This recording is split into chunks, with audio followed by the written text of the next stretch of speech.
Welcome to the Tech Egg. Don't get scrambled. Enjoy the video. In this video, I will show you how to reset your Dodge Durango's oil life. First, turn your ignition to the on position, but do not start the engine. Make sure all your doors are completely closed. This is a crucial first step for the reset process to work correctly. You will be using the buttons on your steering wheel to navigate the menu.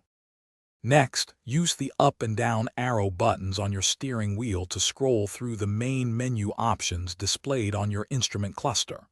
Look for the Vehicle Info section. Once you locate it, press the right arrow button to enter this specific menu.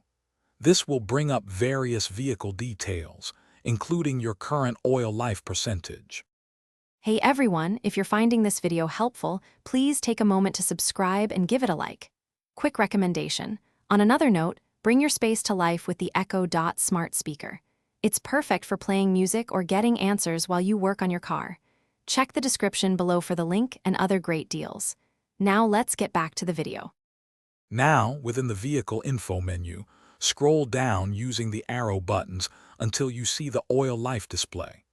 Once you have the oil life percentage visible, press and hold the OK button located on your steering wheel. Keep holding this button down. You will see the oil life percentage begin to reset, eventually reaching 100%. Once the oil life display shows 100%, you can release the OK button. To fully confirm the reset, turn your ignition completely off, then turn it back to the on position, or even start the engine. Check your dashboard display again. The oil life should now consistently show 100%, indicating a successful reset. Thanks for watching. Consider subscribing if I helped unscramble your problems.